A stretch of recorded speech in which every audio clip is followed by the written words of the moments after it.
आप सभी को नमस्ते और राम राम। आज की क्लास में अपन पढ़ेंगे राजस्थान की पिछले एग्जाम्स में आए हुए कुछ मैथ्स के पीओआई क्यूज करेंगे। और आज का टॉपिक होगा क्षेत्रमिति मेंसुरेशन 2D 3D 2D और 3D। इसमें अपन क्वेश्चंस होंगे जो 2D और 3D के उनके करेंगे। तो सबसे पहले अपना पहला क्वेश्चन होता है, एक बेलन की त्रिज्या और ऊंचाई एक गोले की त्रिज्या के बराबर है। यदि बेलन के वक्राकार सतह के क्षेत्रफल का संख्यात्मक मूल्य और गोले के आयतन का मूल्य मध्य अनुपात 1:3 है, तो जैसे जैसे दे रखा है ना वैसे लिखते हैं अपन। वक्र पृष्ठीय क्षेत्रफल क्या होगा बेलन का?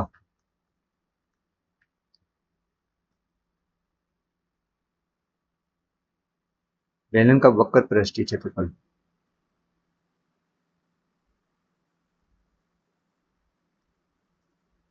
क्षेत्रफल कितना होता है? 2πr/h।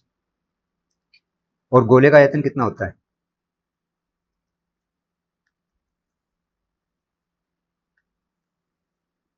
गोले का आयतन होता है 4/3 πr³ ठीक है। अब इन दोनों में देखा है दे रखा है अपने को बेलन की त्रिज्या और ऊंचाई एक गोले की त्रिज्या के बराबर है।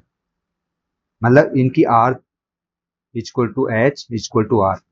ये क्या है? बेलन की त्रिज्या और ये गोले की त्रिज्या और ऊंचाई बराबर है तीनों। ठीक है। तो जैसे जैसे प्रश्न में दे रखा है वैसे लिखते हैं अपन। इनका अनुपात मतलब इसका अनुपात और इसका अनुपात क्या दे रखा है अपने को? 1/3 दे रखा है, तो ये लिख देते हैं 2πr/h। ठीक है। 2πr/h क्या है? वक्राकार सतह के क्षेत्रफल, इसका अनुपात और गोले का आयतन क्या है? 4/3 πr³। इसका अनुपात कितना दे रखा है अपने पास? 1/3। ठीक है। तो यहां से अपन यदि इसमें r=h=r रख देते हैं, मतलब r क्या है? ये r, ये h किसके बराबर है? इसको अपन ऐसे भी लिख सकते हैं 2πr और गुणा r को दोबारा लिख देते हैं, ये r है। और नीचे क्या है? 4/3 πr³। ठीक है। पाई से पाई कट गया और ये ऊपर ले जाएंगे, ये गुणा 3 में यहाँ पे आ जाएगा, 2 दूनी 4 2। ठीक है। ये कितना हो जाएगा? r ऊपर 2 बार है नीचे 3 बार है, तो नीचे r कितना बचेगा? 3 बचेगा। तो ये ऐसे लिख सकते हैं इसको 1/3 = 3/2r। ठीक है। तो r की वैल्यू यहाँ से क्या निकाल सकते हैं अपन? r यहाँ से क्या निकाल सकते हैं? इधर r चला जाएगा तो 3×3 = 9/2 r हो जाएगा। ये r की वैल्यू आ गई। तो गोले का आयतन पूछा है, r की वैल्यू अपने पास आ गई। गोले का आयतन क्या होता है? 4/3 πr³। तो गोले का आयतन क्या हो जाएगा? गोले का आयतन 4/3 गुणा पाई गुणा r³। r की वैल्यू अपने पास 9/3 9/2 की क्यूब। ठीक है। तो इसको अपन सोल्व करेंगे तो क्या आ जाएगा अपने पास? 4/3 पाई इंटू 9×9 = 81। 81 को 9 से करेंगे तो कितना आ जाएगा? 729/8। ये क्या हो जाएगा? 4 दूनी 8 और इसको अपन कर देंगे, ये कर देंगे, इसको काट देंगे, 3 दूनी 6 4 12 3 3 9 243/2 क्या? पाई पाई। तो ये 243/2 कौन सा है? सी। तो इसका करेक्ट आंसर क्या है? सी। अगला क्वेश्चन है अपने पास, एक शंकु, एक अर्धगोला और एक बेलन का आधार समान है। शंकु इस टाइप का होता है अपने पास। शंकु ये हो गया। अर्धगोला क्या हो गया? अर्धगोला ये बना सकते हैं अपन, अर्धगोला इस टाइप का अर्धगोला, अर्धगोला हो गया। और एक बेलन, बेलन का क्या आधार? ये हो गया और ये बेलन हो गया। ठीक है। आधार समान है, इनका आधार देखो सबका समान है, मतलब आधार समान है, मतलब इनकी आर सेम है। यदि उनके आयतनों का अनुपात 3:2:1 के अनुपात में हो, शंकु की ऊंचाई, अर्धगोले की त्रिज्या और बेलन की ऊंचाई बराबर है। ठीक है। मतलब इसमें पूछा है कि शंकु की ऊंचाई h1, अर्धगोले की त्रिज्या r, इसकी मान लेते हैं h1, r तो बराबर है इनकी r, और h2 मान लेते हैं, और बेलन की ऊंचाई h2। तो इसमें क्या है अनुपात है? इसमें देखा h(n1) अनुपात r अनुपात h2। तो इसका अपने को अनुपात पूछा है कि क्या किसके बराबर होगा। तो सबसे पहले देखते हैं इनके आयतन, इसका आयतन किसके बराबर है? h1 का, शंकु का आयतन, शंकु का आयतन अनुपात अर्धगोले का आयतन।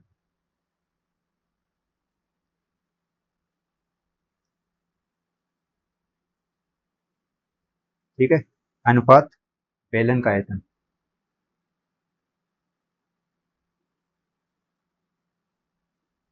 ये कैसे दे रखे अपने को? 1/3 शंकु का आयतन क्या होता है? 1/3 pi r square h, pi r square h. ये क्या होता है? अर्धगोले का आयतन। अर्धगोले का होता है 2/3 पाई आर क्यूब, और बेलन का आयतन क्या होता है? पाई आर स्क्वायर एच टू। ठीक है, इसको H1 मान लेते हैं, इसकी H1 है, ये आर है, ये H2 है। अब देखो, आर सब में बराबर है, बेलन का आधार समान है, आधार समान है मतलब आर बराबर है, तो R2 से R2 कट जाएगा ये, तो यहाँ पे क्या बचा? आर बचा, ये भी कट गया आर। ठीक है, तो ये क्या बचा है? 1/3 पाई H1 अनुपात 2/3 पाई आर अनुपात पाई H2। ठीक है, ये बचा।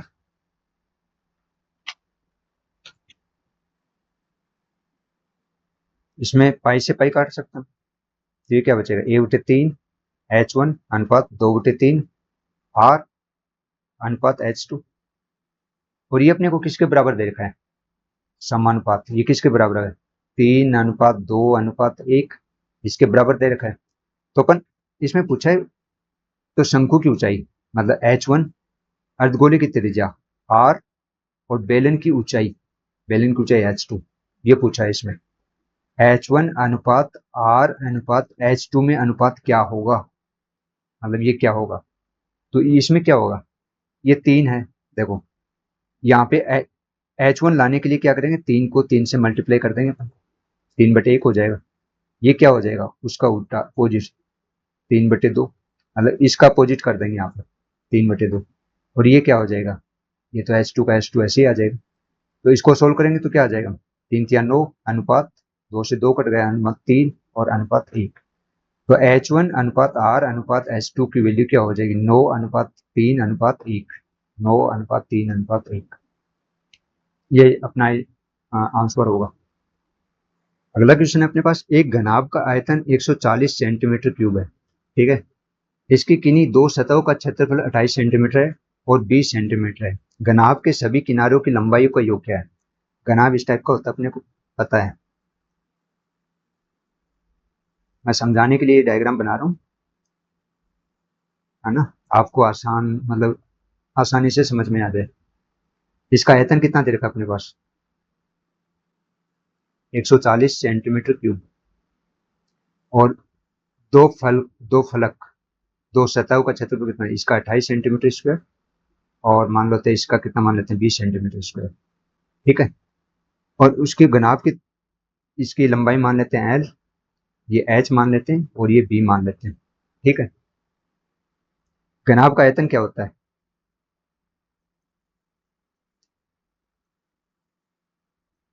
घनाभ का आयतन होता है L गुणा B गुणा H। L गुणा B गुणा H अपने को कितना दे रखा है? 140 सेंटीमीटर क्यूब दे रखा है। ये एक समीकरण नंबर 1 हो गया। दूसरा क्या दे रखा अपने को? L और H की, ठीक है, L और H इस फलक का क्षेत्रफल, दो सतहों का क्षेत्रफल।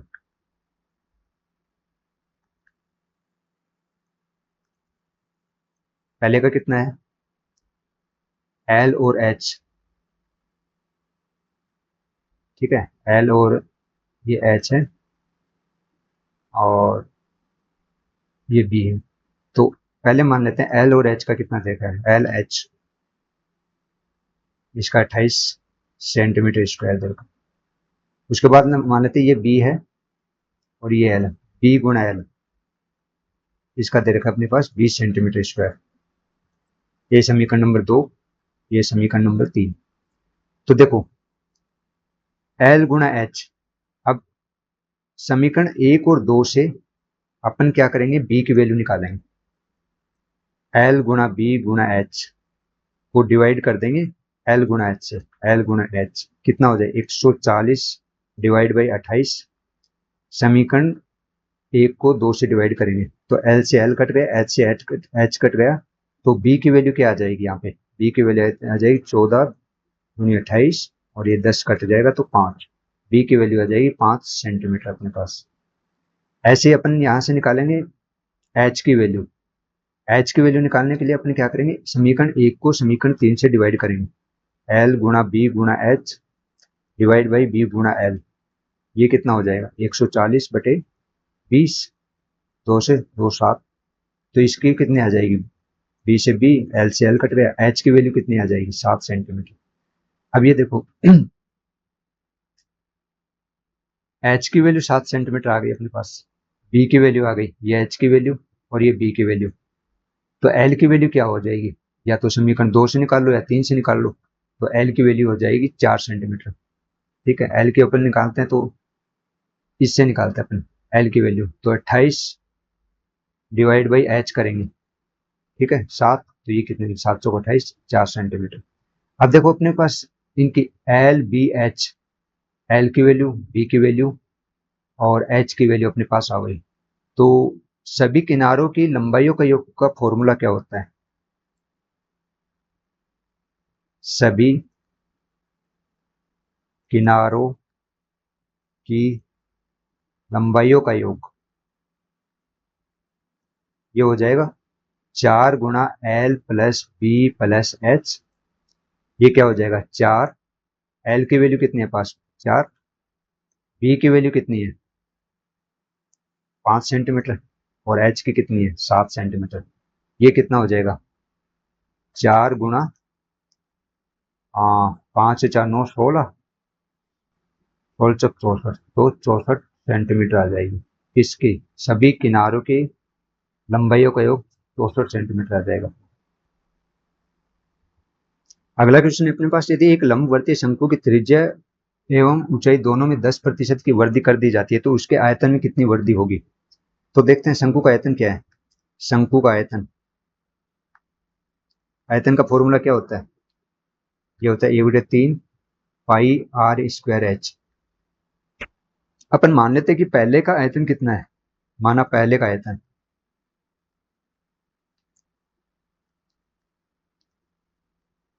कितना मान लेते हैं अपन 100 मान लेते हैं इसका, और तो नया आयतन कितना हो जाएगा,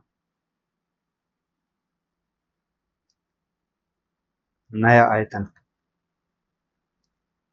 यदि आर और एच में 10% की वृद्धि कर दी जाती है तो पहले का आयतन मतलब बढ़ा ना, आयतन बढ़ा, कितना बढ़ेगा वो पता करना है अपने को। अब देखो आर कितनी बार आ रहा है, 2 बार, आर स्क्वायर आ रहा है ना, तो आर की कितनी 2 बार अपन वर्दी 2 बार लिख लेते हैं,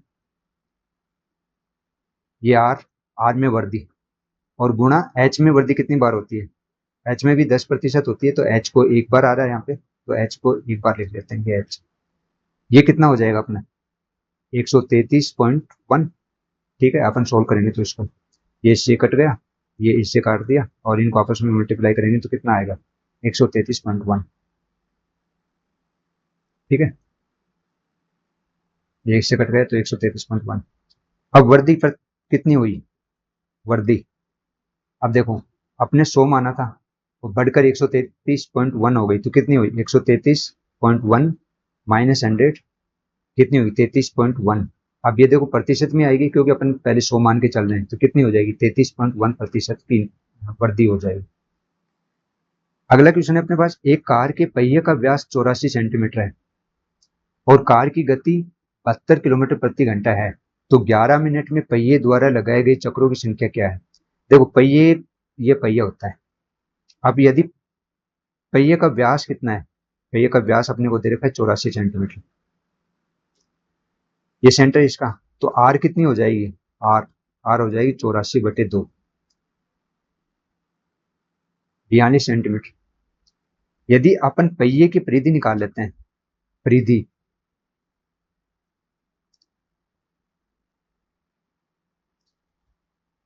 परिधि क्या हो जाएगी 2 पाई आर। ठीक है, 2 पाई गुणा आर कितनी है 42। ठीक है, अब इसको सोल्व करेंगे तो कितना आ जाएगा 2 गुणा आर पाई को अपन 22/7 लेते हैं, 22/7 गुणा 42, 7×42 ये आ गया। और इसको अपन सोल्व करेंगे तो कितना आ जाएगा, 44 गुणा 6, 6×4 = 24, 2 6×4 = 24 और 2 26, मतलब 264 सेंटीमीटर क्या आ गई, परिधि आ गई। अब यदि पहिया एक बार घूमता है, मतलब एक बार इसने चक्कर लगाया, तो कितनी दूरी तय करेगा, 264 सेंटीमीटर। तो अपने को पता करना है कि 11 मिनट में पहिए द्वारा लगाए गए चक्रों की संख्या है। अब एक घंटे में कार एक घंटे में दूरी तय करती है कितनी, तय दूरी कितनी, 72 किलोमीटर। ठीक है, 72 किलोमीटर। और एक घंटे में है, तो एक घंटे को अपन 60 मिनट भी लिख सकते हैं। 60 मिनट में तय दूरी कितनी होगी, 72 किलोमीटर। तो एक मिनट में तय दूरी कितनी हो जाएगी, 72/60। और 11 मिनट में तय दूरी कितनी हो जाएगी, 72/60 गुणा 11। ठीक है, हाँ, 12×5 = 60, 12×6 = 72, तो कितना आ जाएगा, 66/5 किलोमीटर। ठीक है, मतलब 11 मिनट में कितनी दूरी तय की, 66/5 किलोमीटर तय की। ठीक है, और अपने पूछे गए लगाए गए चक्रों की संख्या है क्या है, तो चक्रों की संख्या कैसे निकलेगी, टोटल दूरी कितनी है अपने पास, 66/5 किलोमीटर। और किलोमीटर को सेंटीमीटर में बदलेंगे तो कितना आएगा, इसको 10⁵ से मल्टीप्लाई कर देंगे। ठीक है, ये आ जाएगा चक्रों की संख्या। और इसको डिवाइड कितने से कर देंगे, एक पहिया 264 सेंटीमीटर चक्कर काटता है, 264। ठीक है, अपन इसको निकालेंगे, ये इसको एफ से भी लिख सकते हैं अपन, 66/5 गुणा 264 गुणा 4×5। ठीक है, हाँ, 66 को 4 से मल्टीप्लाई करते हैं तो यही आता है, ये काट सकते हैं अपन। तो 5×20, 20 को इससे काटते हैं, 5×2 = 10, 2 से कट गया, ये 20 आएगा। और ये 5 5, तो कितना आ जाएगा, इसका आंसर आएगा 5000 चक्कर एक पहिया लगाएगा। कितनी दूरी तय करने में, 66.5 किलोमीटर की दूरी तय करने में। एक घनाभ की लंबाई, चौड़ाई और ऊंचाई का योग x है और इसके विकर्णों की लंबाई y है, तो उसका पूर्ण पृष्ठीय क्षेत्रफल क्या होगा। अब घनाभ का संपूर्ण पृष्ठीय क्षेत्रफल का एक फॉर्मूला होता है अपने पास, उसमें फॉर्मूला क्या होता है, संपूर्ण पृष्ठीय क्षेत्रफल।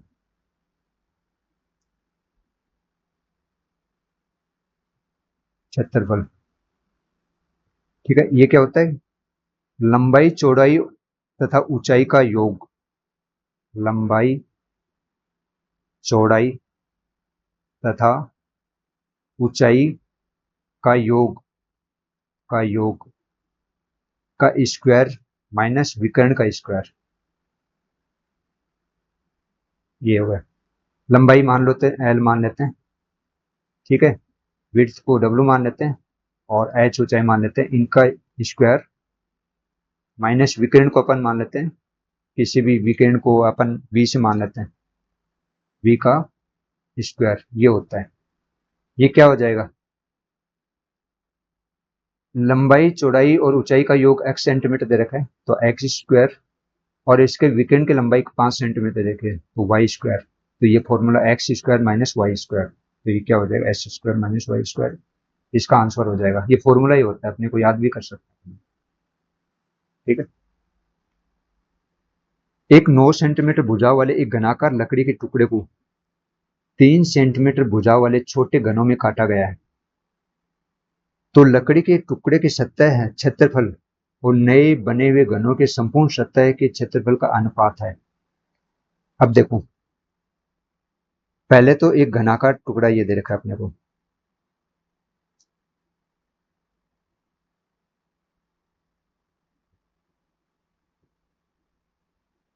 ठीक है, 9 सेंटीमीटर भुजा इसकी दे रखी है। और इससे क्या किया अपन ने, को इसको छोटे छोटे छोटे टुकड़ों में काट कर 3 सेंटीमीटर भुजा वाले घनों में काटा गया है, और दूसरे घन बनाए गए 3 सेंटीमीटर भुजा वाले जो इससे छोटे बने। ठीक है, 3 सेंटीमीटर भुजा वाले, इनके 3 सेंटीमीटर। तो सबसे पहले तो क्या करते हैं अपन,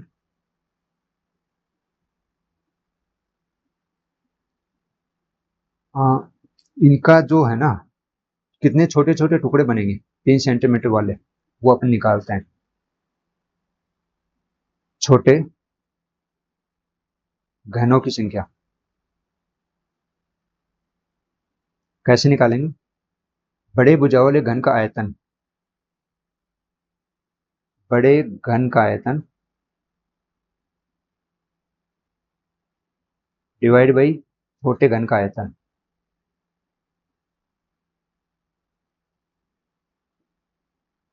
ये कितना आ जाएगा, बड़े घन का आयतन कैसे होगा, भुजा क्यूब होता है घन का आयतन, बड़े घन की एक भुजा कितनी दे रखी, 9, तो 9 गुणा 9 डिवाइड बाई 3 गुणा 3 क्योंकि 3 छोटे घन की एक भुजा की दे रखी है, लंबाई दे रखी है। ये क्या आ जाएगा, 3 × 3 = 9, 3 से 3 कट गया, 3 × 9 = 27, 27 क्या छोटे घन, 27 घन, घनों की संख्या 27 आ गई। अब ये पूछ रहा है कि लकड़ी के टुकड़े के सतह क्षेत्रफल, मतलब इसका सतह का क्षेत्रफल और नए बने हुए घनों के संपूर्ण सतह का क्षेत्रफल में अनुपात क्या है।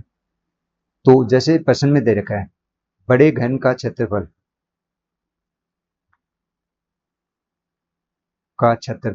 कितना दे रखा है, और डिवाइड बाई छोटे घनों का क्षेत्रफल। अब छोटे घन कितने हैं, 27, 27 से गुणा करेंगे और एक घन का क्षेत्रफल, छोटे घन का क्षेत्रफल का पृष्ठीय क्षेत्रफल होता है, ये पृष्ठीय क्षेत्रफल। बड़े घन का पृष्ठीय क्षेत्रफल कितना होगा, 9 × 9 × 9, मतलब 9 नहीं 6, क्योंकि 6 फलक बनेंगे और एक का कितना हुआ 9, तो ये 9 × 9 × 6 हो गया। ऐसे ये कितना हो जाएगा, 27 तो छोटे घन है, 27 × 6 और गुणा एक की भुजाएं की 3 है, तो एक भुजाएं जो छोटे जो घन है उसकी एक भुजा की लंबाई कितनी है, 3 सेंटीमीटर, तो ये हो जाएगा। ये कितना हो जाएगा, 9 × 9 अनुपात 27 × 6 × 3 × 3, इसको अपन काटते हैं, 3 × 9 कट गया और 9 × 3 = 27, ये कितना आ जाएगा, यहाँ पे 6 भी है, ठीक है, 6 से 6 कट गया, तो ये कितना 1:3, मतलब 1:3 के अनुपात में है, 1:3।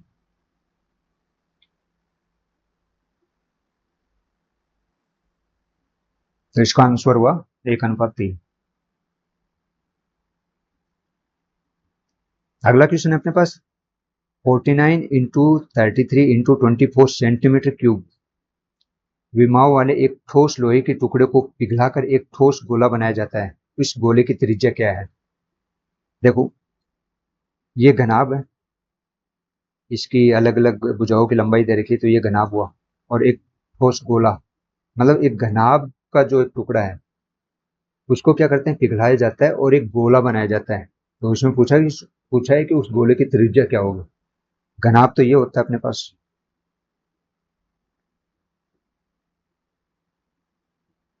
ठीक है, और इससे एक गोला बनाया जाता है, ये गोला, ठीक है। तो इस गोले की त्रिज्या अपने को आर, आर की वैल्यू अपने को पूछी है, तो आर की वैल्यू अपने को ज्ञात करनी है, ठीक है।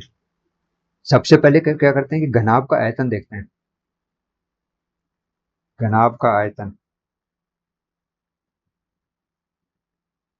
ठीक है, इक्वल टू गोले का आयतन।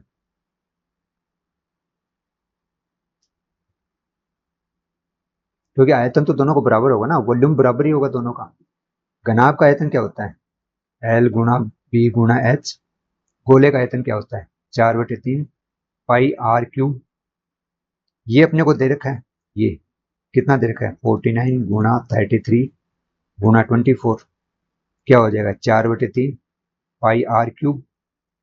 इसको अपन ऐसे भी लिख सकते हैं, आर क्यूब इक्वल टू 4/3, ठीक है, गुणा पाई को 22/7, नहीं, इसको अपन ऐसे लिखते हैं, आर क्यूब को ऐसे लिख सकते हैं अपन, आर क्यूब, ठीक है, 49 गुणा 33 गुणा 24, ये इधर ले जाएंगे 3, मतलब 4, और ऊपर आ जाएगा 3 और नीचे आ जाएगा गुणा पाई, पाई 22 और गुणा 7, ठीक है।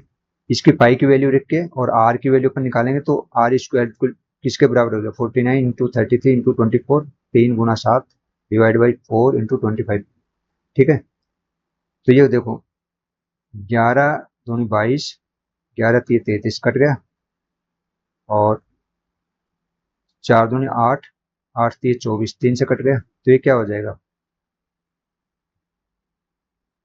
49 गुणा 3 गुणा 3 गुणा 7, क्या, आर क्यूब, ठीक है,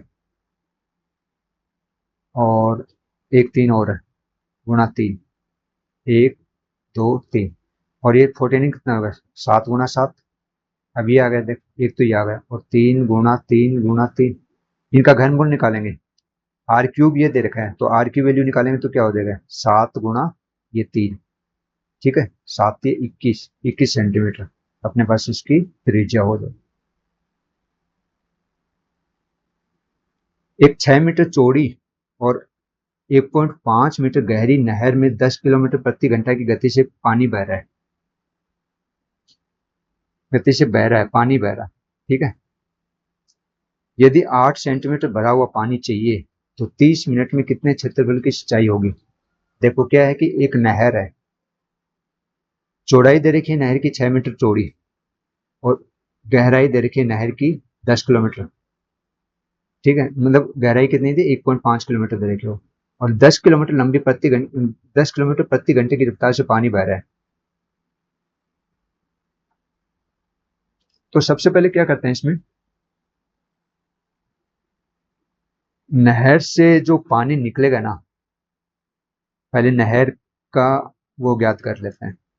मान लो ये नहर है, ठीक है, ये पानी इसमें बह रहा है,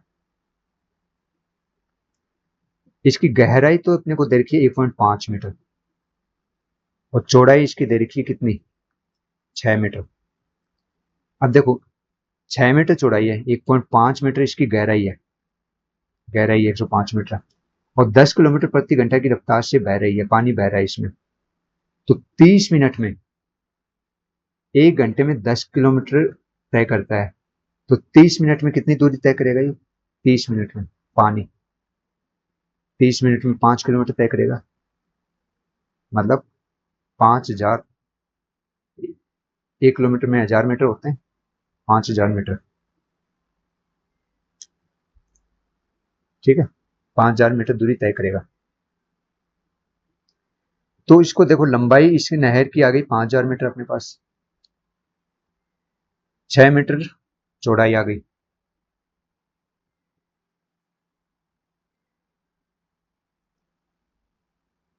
ठीक है। अब क्या हो जाएगा, नहर से निकलने वाला कुल आयतन कितना हो जाएगा, पानी का आयतन कितना हो जाएगा,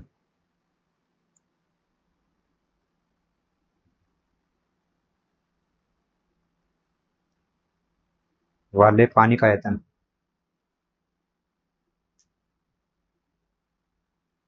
ये कितना हो जाएगा, क्रॉस सेक्शन एरिया और इसकी लेंथ, ठीक है,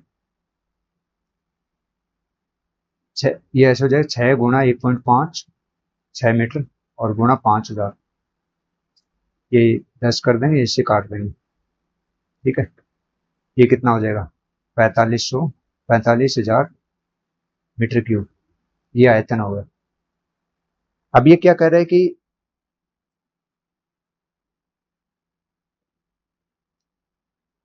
आयतन ये हो गया, अब ये खेत में सिंचाई के लिए इतना पानी निकला अपने पास, नहर से निकला, और इसको कह रहा है कि 8 सेंटीमीटर भरा हुआ पानी चाहिए, तो कितने क्षेत्रफल की सिंचाई होगी। अब मान लो कोई खेत है ये, ठीक है, ये पानी निकाल के इस खेत में छिड़काव कर दिया, और इस खेत की गहराई तक कितना सेंटीमीटर गया, 8 सेंटीमीटर पानी गया, ठीक है। टोटल जो वॉल्यूम दे रखा है अपने पास, मतलब इस पानी का वॉल्यूम वो कितना है, 45,000 मीटर क्यूब। तो एरिया कितना हो जाएगा, फॉर्मूला आता है volume divide by height. Height कौन सी, 8 सेंटीमीटर गहरा चाहिए ना, वॉल्यूम कितना है, 45,000 मीटर क्यूब, और 8 सेंटीमीटर इसको मीटर में बदलेंगे तो 0.8, ठीक है। इसको ही हटाएंगे ऊपर से, शो कर देंगे, और इसको अपन काट देंगे तो कितना आ जाएगा,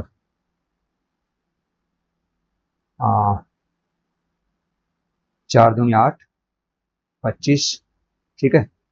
इसको 45 को 25 से मल्टीप्लाई करेंगे और डिवाइड बाई 2 करेंगे तो 562500, ठीक है। ये आ जाएगा मीटर क्यूब, मीटर स्क्वायर में आ गया एरिया। अब इसको हेक्टेयर में बदलेंगे अपन। हेक्टेयर में बदलने के लिए क्या करेंगे अपन, एक हेक्टेयर में 10,000 मीटर स्क्वायर होता है, तो हेक्टेयर में बदलने के लिए इसको 10,000 से डिवाइड कर देंगे, 500 को 10,000 से डिवाइड करेंगे, 2 से 2 कट गया, और ये 100, तो आ जाएगा 56.25 हेक्टेयर। ये इसका आंसर हो जाएगा।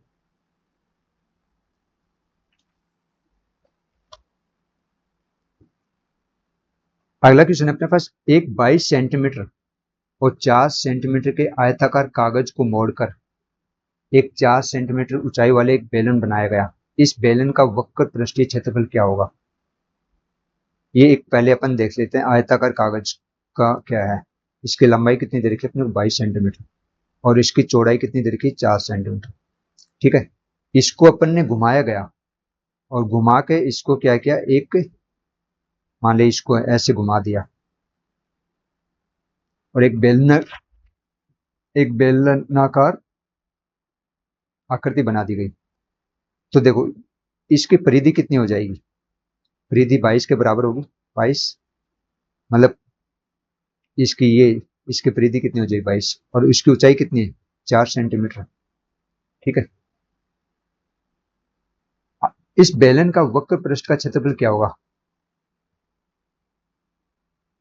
देखो बेलन के आधार की परिधि इसकी लंबाई के बराबर है। आधार की परिधि क्या होती है, 2 पाई आर इक्वल टू 22, मतलब ये किसके बराबर है, 2 पाई आर, और किसके बराबर, 22 के बराबर। तो आर की वैल्यू कितनी हो जाएगी, 22/2, 2 पाई कितनी हो जाएगी, 11/पाई,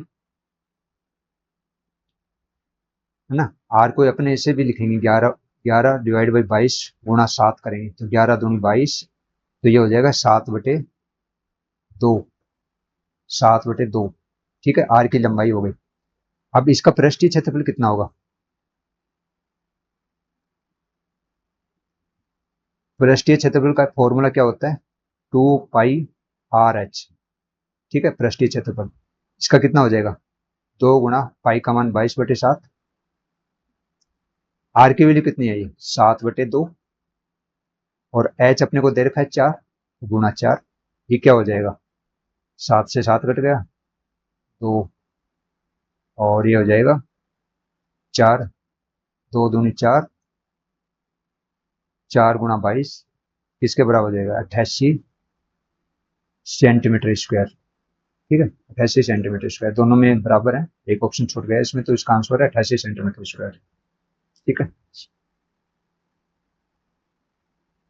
अगला क्वेश्चन है अपने पास, 2 मीटर, 1.5 मीटर और 1 मीटर माप के पानी की टंकी को एक नल द्वारा 20 लीटर प्रति मिनट की गति से भरने में लगा समय क्या है।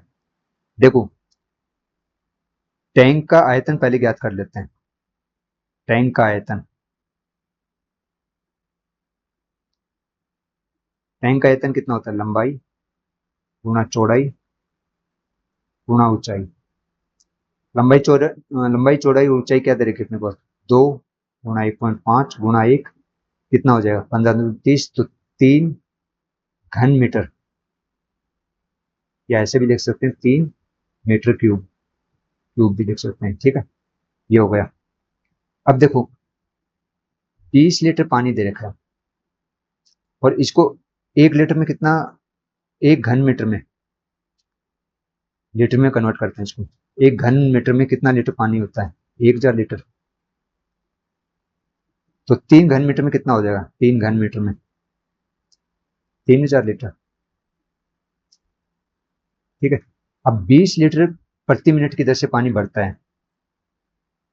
20 लीटर पानी भरने में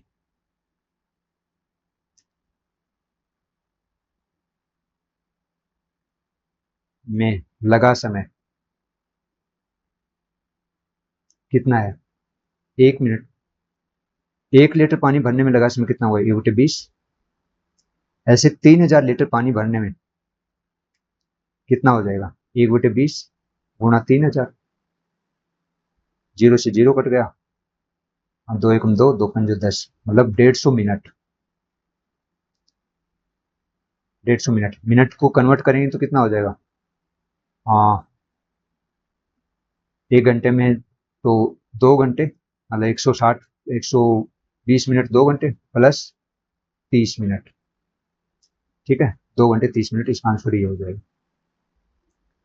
अगला क्वेश्चन है अपने पास, 20 मीटर लंबी, 5 मीटर ऊंची और 50 सेंटीमीटर मोटी दीवार, मान लो एक दीवार है। पहले डायग्राम से मैं एक बार समझा देता हूँ क्वेश्चन क्या बोल रहा है अपने को। 20 मीटर लंबाई दीवार दे रखी है, दीवार को ऐसे लिखते हैं। ठीक है, तो दीवार,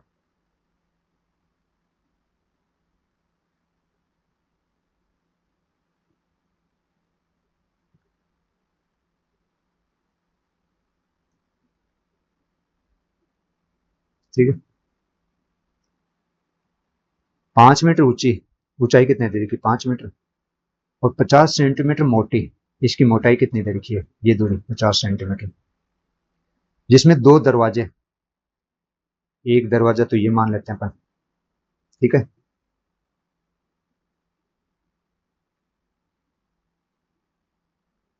एक दरवाजा ये और एक ये, 2 दरवाजे 2 मीटर, इसकी लंबाई कितनी है, 2 मीटर, और ये है 1.5 मीटर, ये 2 मीटर और ये 1.5 मीटर, बनाने में 25 सेंटीमीटर। अब एक ईंट की, छोटी ईंट होती है, आपने देखा है ये ईंट, ईंट की माप क्या दे रखी है, 25 सेंटीमीटर गुणा 16 सेंटीमीटर और 10 सेंटीमीटर, इसकी लंबाई दे रखी है, चौड़ाई दे रखी है और ऊंचाई दे रखी है ईंट की। ठीक है, ये ईंट की डायमेंशन है। तो कितनी ईंटों की आवश्यकता होगी, तो सबसे पहले क्या करते हैं कि ईंटों की संख्या निकालने के लिए पहले दीवार का आयतन निकालते हैं। ईंटों की संख्या कैसे निकालेंगे, टोटल जो दीवार का आयतन है उसमें से एक ईंट का आयतन डिवाइड कर देंगे तो वो नंबर ऑफ ईंटों की संख्या आ जाएगी, मतलब कितने इतने लगेंगे इस दीवार में वो आ जाएगी। अब दीवार का आयतन निकालेंगे, अब दीवार का आयतन भी देखो, ये दरवाजे हैं, दरवाजों में ईंट तो नहीं लगेगी ना, तो इन दरवाजों का आयतन टोटल दीवार के आयतन से अपने को माइनस करना पड़ेगा। ये कैसे करेंगे, दीवार का आयतन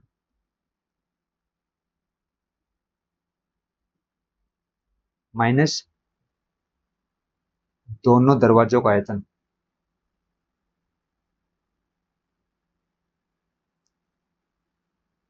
ठीक है, डिवाइड बाई एक ईंट का आयतन।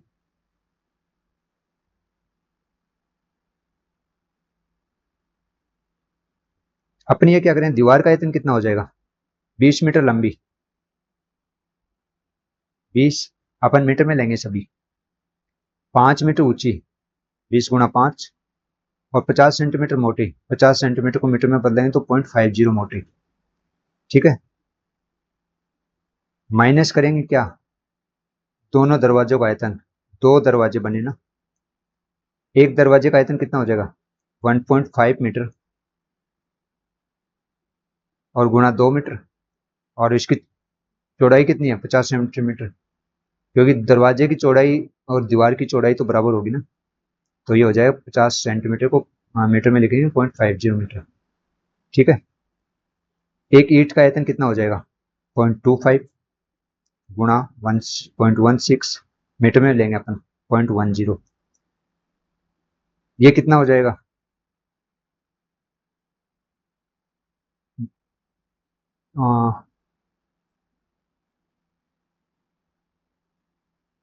जीरो से जीरो अपन ये पॉइंट हटाएंगे तो दोनों जीरो कट जाएंगे, तो पंजो 25 और 25 दूनी 50, ये 50, ये कितना आ जाएगा?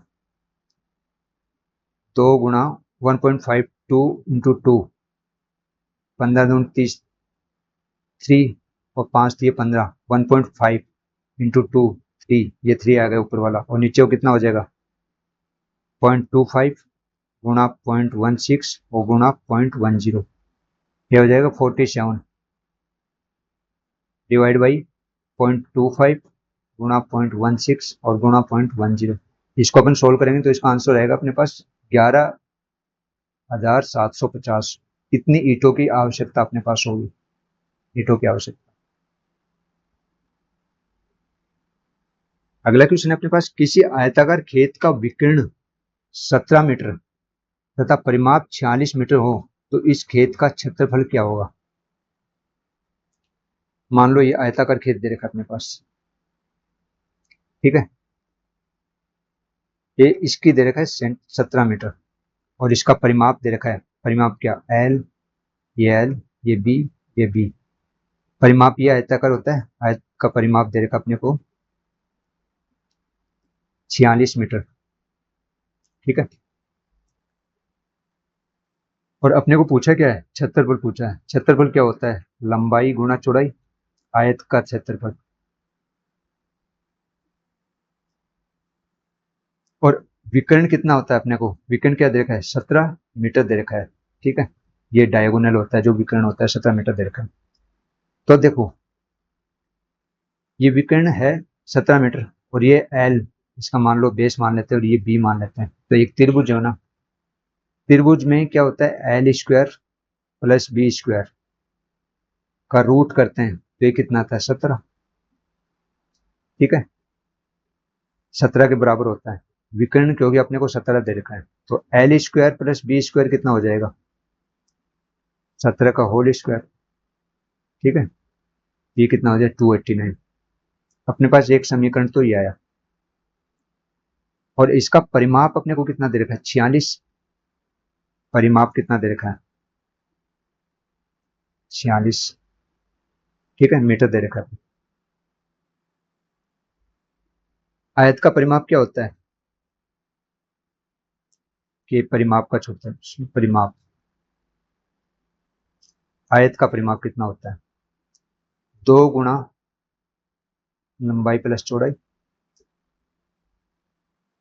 46, एल प्लस बी क्या हो जाएगा? 2 इधर ले जाएंगे 23, 46/2 23 हो जाएगा। ये अपने पास बन गई इक्वेशन नंबर 2। और इसका क्षेत्रफल क्या होता है? एल बी होता है, तो अपने को एल बी की वैल्यू निकालनी है। एक अपन ने फॉर्मूला पढ़ा है ए प्लस बी का होल स्क्वायर, इसको क्या लिख सकते हैं? A square plus B square plus 2ab, ठीक है। अपने को देखो ए प्लस बी अपन मान लेते हैं L B, L plus B का दे रखी है अपने को वैल्यू 23, तो ये 23 की whole square, A square plus B square, L square plus B square की वैल्यू कितनी दे रखी है? 289, 289 प्लस 2ab, ठीक है। अब ए बी की वैल्यू निकालनी है अपने को, 2ab क्या लिख लेंगे अपन? ऐसे लिख सकते हैं,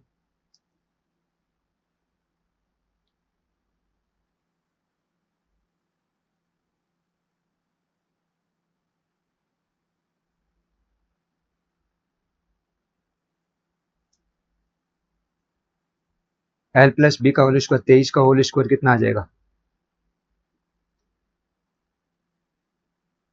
हाँ 23 का होल स्क्वायर अपने पास 529 लिख सकते हैं, माइनस 289, ये कितना हो जाएगा?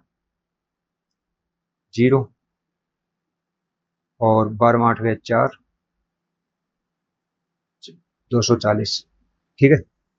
अब यहां से क्या हुआ? 2ab की वैल्यू अपने पास कितनी आई? 240। ab की वैल्यू क्या हो जाएगी? 240/2 क्या हो जाएगा, 2 एकम 2, 2 दूनी 4, 120। ठीक है, तो 120 वर्ग मीटर अपने पास क्या आएगा, क्षेत्रफल आएगा। क्षेत्रफल क्या होता है, लंबाई गुना चौड़ाई। तो ये क्या आया, ए बी, मतलब एल और बी की क्या आया, लंबाई गुना चौड़ाई, ये 120 वर्ग मीटर आ गया, ये इसका आंसर। अगला है अपने पास, दो घनों के आयतनों का अनुपात 27:64 है, इसके संपूर्ण पृष्ठों के क्षेत्रफलों का अनुपात क्या होगा। अब घन का पृष्ठीय क्षेत्रफल कितना होता है,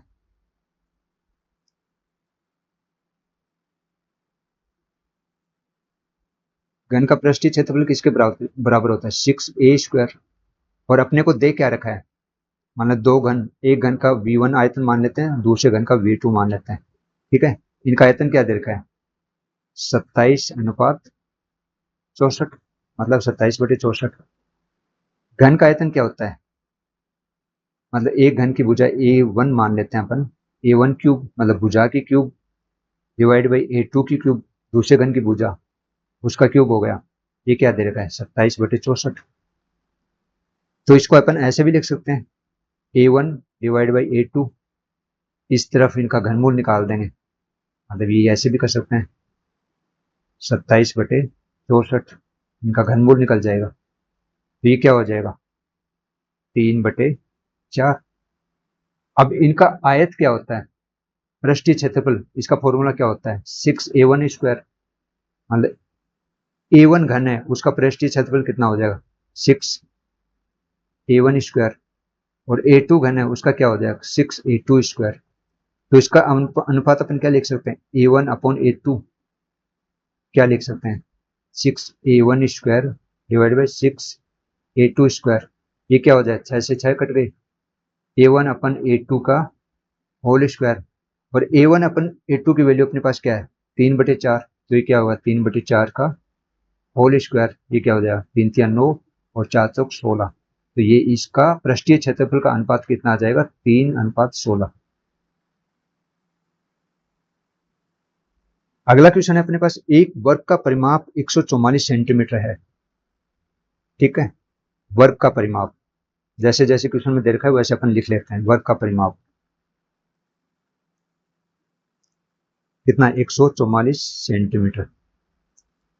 ठीक है, और एक आयत का क्षेत्रफल इस वर्ग के क्षेत्रफल के बराबर है, तथा आयत की लंबाई 81 सेंटीमीटर है। तो आयत की लंबाई और चौड़ाई में अंतर क्या है, मतलब सीधे सीधे कि उसके चौड़ाई अपने को पूछी है, चौड़ाई आ जाएगी तो उसके डिफरेंस निकाल लेंगे अपन। अब देखो, वर्ग का परिमाप और वर्ग का परिमाप 144 है, तो वर्ग की भुजा कितनी आ जाएगी, वर्ग की भुजा 144 को अपन 4 से डिवाइड कर देंगे तो भुजा आ जाएगी, क्योंकि आयत का परिमाप 4 गुना भुजा होता है। तो ये क्या आ जाएगा, 36 सेंटीमीटर। तो वर्ग का क्षेत्रफल कितना हो जाएगा, आयत का क्षेत्रफल अपने को दे रखा है,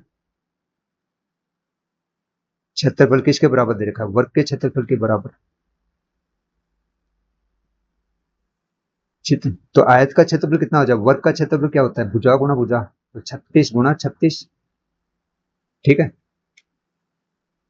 आयत का क्षेत्रफल क्या होता है, मतलब लंबाई गुना चौड़ाई, लंबाई क्या है 81, और चौड़ाई क्या हो जाएगी, गुना चौड़ाई, तो चौड़ाई क्या हो जाएगी, 36 × 36 डिवाइड बाई 81। इसको अपन सोल्व करेंगे तो कैसे होगा, 9×4 = 36, 9×9 = 81, 9×4 = 36, मतलब 4×4 = 16। चौड़ाई कितनी आ गई अपने पास, 16, और इसकी लंबाई कितनी है, 81। तो आयत की लंबाई तथा चौड़ाई में अंतर कितना हुआ, अंतर लंबाई 81 - 16 कर दूंगा, मतलब कितना आ जाएगा, 11 में 6 गए 5, और 7 में 1 गया 6, 65 सेंटीमीटर, 65 सेंटीमीटर, ये इसका आंसर हो जाएगा। अगला है अपने पास, एक आयताकार मैदान का परिमाप 1 किलोमीटर है। आयताकार मैदान ये है, इसका परिमाप दे रखा है अपने को 1 किलोमीटर, इसको अपन लिख लेते हैं 1000 मीटर। इसकी चौड़ाई 200 मीटर है, इसकी चौड़ाई 200 मीटर है, तो इसकी लंबाई क्या होगी? पहली बात तो आयत का परिमाप का फॉर्मूला क्या होता है?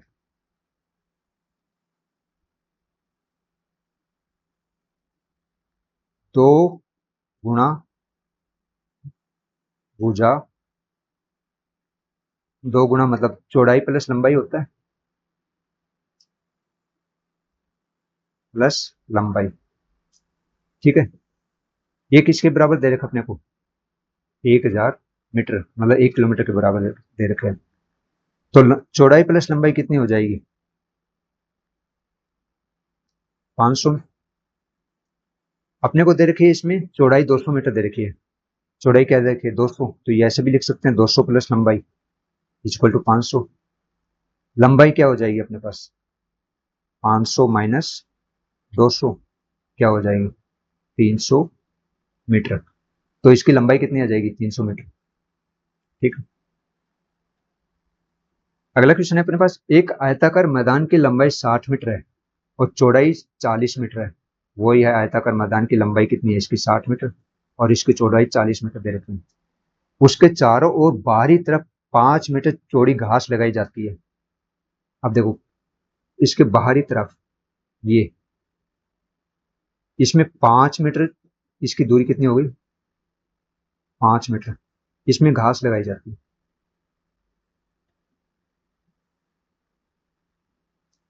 ठीक है, तो घास लगाने वाली जगह का क्षेत्रफल क्या होगा? पहले जो घास नहीं लगाई उस वक्त इसकी लंबाई कितनी थी? 60 मीटर और चौड़ाई 40 मीटर। देखते हैं,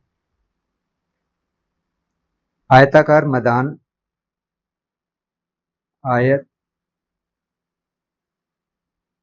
मैदान का क्षेत्रफल,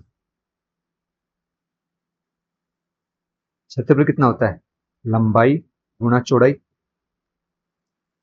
पहले जब इसमें घास नहीं लगाई गई तो उस वक्त उसकी लंबाई कितनी थी? 60 मीटर और चौड़ाई कितनी? 40। तो कितनी हो जाए? 6 × 24, 200, 2400 मीटर स्क्वायर। ठीक है, इसका क्षेत्रफल हो गया जब इसमें घास नहीं लगी, पहली इक्वेशन नंबर 1। अब क्या होता है कि 5 मीटर बाहर की तरफ 5 मीटर चौड़ी घास लगाई जाती है। तो 5 मीटर चौड़ी घास लगाई जाती तो चारों तरफ मान लो एक 5 मीटर का रास्ता बना दिया और उस रास्ते में घास लगा दी। अब इसकी नई चौड़ाई, मतलब इस आयताकार मैदान की नई चौड़ाई क्या हो जाएगी? यहां से लेके यहां तक कितनी हो जाएगी, ये अपने को पता करना है। पहले देखो, यहां तक ये 40 है। अब क्या किया? 40 में 5 इधर बढ़ गई, ये 5 मीटर इधर बढ़ गई और ये 5 मीटर ही इधर बढ़ गई। तो कितनी हो जाएगी? 5 इधर बढ़ गई, 5 इधर और ये 40, ये कितनी हो जाएगी? 50 मीटर इसकी नई चौड़ाई हो गई। ऐसे क्या हो जाएगी? इसकी नई लंबाई क्या हो जाएगी? पहले 60 मीटर दे रखी है अपने को, 60 मीटर ये दे रखी है। ऐसे 5 मीटर यहाँ पे इधर बढ़ गई, 5 मीटर चौड़ाई, और 5 मीटर ही चौड़ाई इधर बढ़ गई, 5 मीटर चौड़ाई। तो कितनी हो जाएगी? 60 प्लस 5 प्लस 5, मतलब 70 मीटर इसकी लंबाई हो गई। तो आयताकार मैदान का नया क्षेत्रफल कितना हो जाएगा?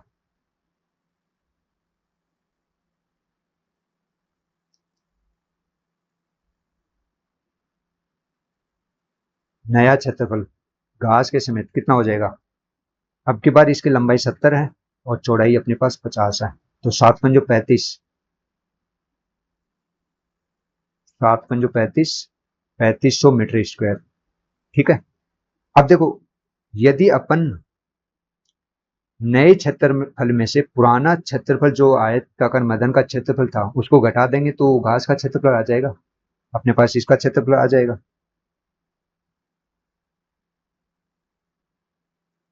ये इसका क्षेत्रफल आ जाएगा अपने पास, ये क्षेत्रफल अपने को निकालना है। तो इसका क्या होगा? दो इक्वेशन दो में से एक को घटा देंगे अपन, 3500 माइनस 2400 कर देंगे, ये कितना हो जाएगा? 0 0, 5 1 और 3 2 गए 1, 1100 वर्ग मीटर। इसका नया क्षेत्रफल कितना हो जाएगा? 1100 वर्ग मीटर। ये इसका आंसर 2 दे रखे हैं इसमें, तो इसमें 1100 वर्ग मीटर हो गया। ठीक है।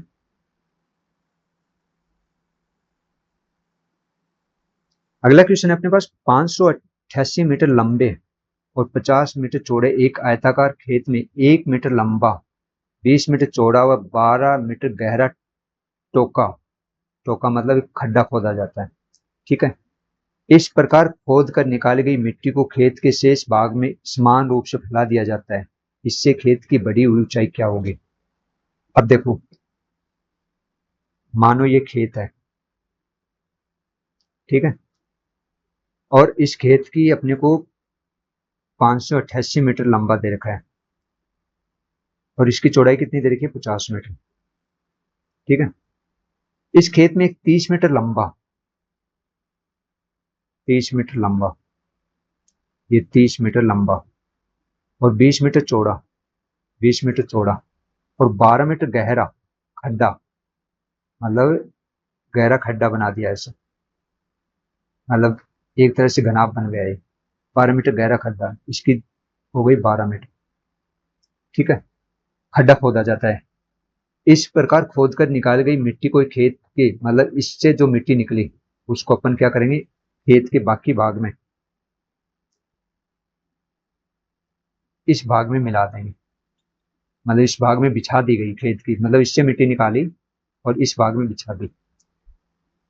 तो इससे खेत की बड़ी हुई ऊंचाई कितनी होगी? अपने को खेत की बड़ी हुई ऊंचाई ज्ञात करनी। तो सबसे पहले क्या करेंगे, जो खड्डा खोदा उसका आयतन निकालेंगे, मतलब खड्डे से खोदी गई मिट्टी का आयतन, टाके की मिट्टी का आयतन। इसका मिट्टी का आयतन क्या हो जाएगा? 20 × 12 और गुणा 30। ठीक है। 30 मीटर लंबी है, 20 मीटर चौड़ा है और 12 मीटर गहरा है। ये कितना हो जाएगा? 12×3 = 36, 36×2 = 72, मतलब 7200 घन मीटर आयत हो गया, आयतन, है ना। और खेत का क्षेत्रफल जिसमें मिट्टी डाली गई, ठीक है, खेत का क्षेत्रफल कितना आएगा? एक तो पूरे खेत का क्षेत्रफल,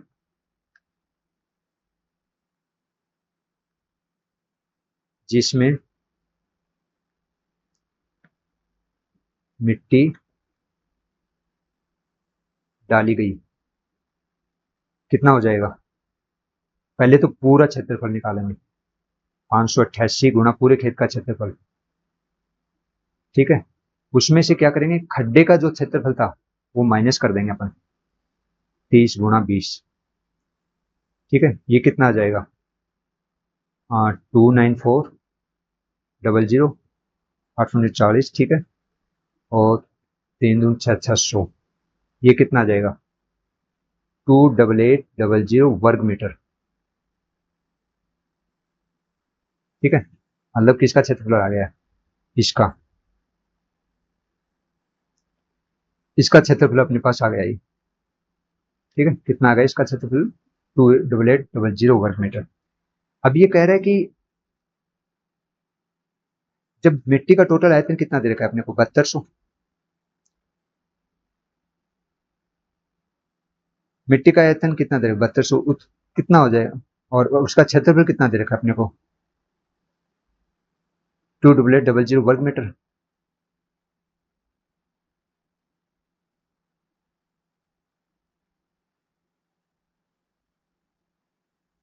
मिट्टी का आयतन 7200। ठीक है। ये किसके बराबर है? मतलब हाइट गुणा इसका क्षेत्रफल के बराबर लिख सकते हैं।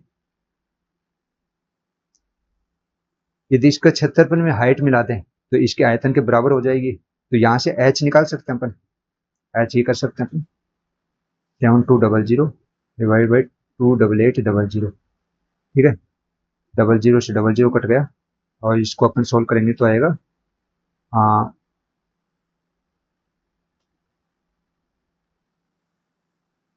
बारह बारह छिक्की 72, बारह दूनी 24 और बारह चौक 48, छह चौक 24, मतलब 1/4, 1/4 किसके बराबर हो जाएगा? 0.25 मीटर। ठीक है, और 0.25 मीटर को सेंटीमीटर में बदलेंगे, कितना आएगा? 25 सेंटीमीटर। इसका आंसर आएगा 25 सेंटीमीटर। अगला क्वेश्चन है अपने पास, एक आयताकार चित्र के फ्रेम में एक्स की लंबाई 90 सेंटीमीटर और चौड़ाई 70 सेंटीमीटर है और एक वर्गाकार वाई की भुजा 80 सेंटीमीटर है, कौन सा कथन सत्य है? फ्रेम एक्स का परिमाप, पहले एक्स का परिमाप क्या हो जाएगा? एक्स का परिमाप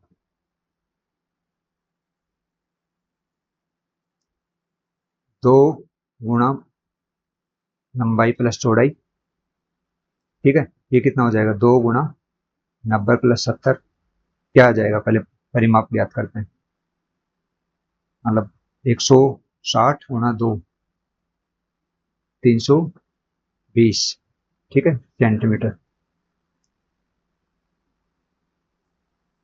और वाई का परिमाप कितना हो जाएगा? वायु का परिमाप, वायु का परिमाप भुजा गुणा भुजा, मतलब 80 गुणा 80, नहीं भुजा गुणा भुजा, नहीं भुजा गुणा भुजा तो क्षेत्रफल होगा।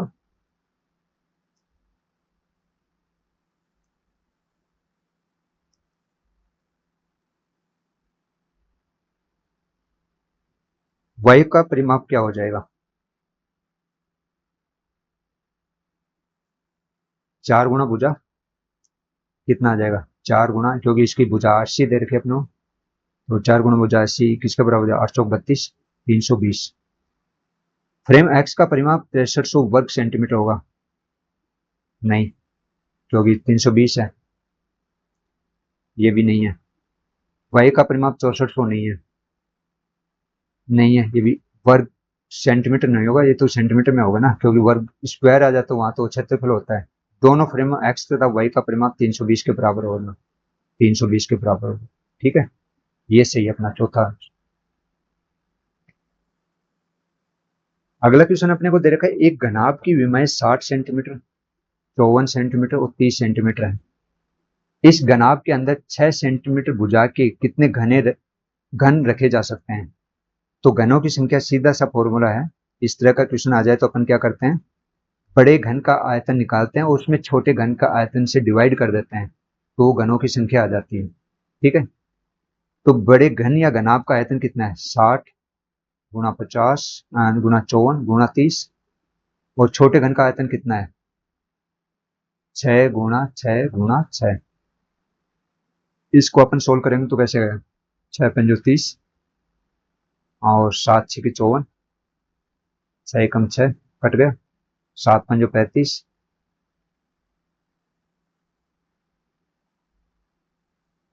नहीं, 6 पंजो 30 और 9 6 54, ये 9 9 6 54। ठीक है, तो ये 9 गुणा 5। ठीक है, और एक 10 ये हो गया, 10 तो कितना आ जाएगा? 5 ने 45, 450। तो इसका आंसर क्या है? 450। तो आज की क्लास अपन यहीं खत्म करते हैं, अगली क्लास में कुछ अपन और क्यू आई क्यूज लेके आएंगे। Thank you.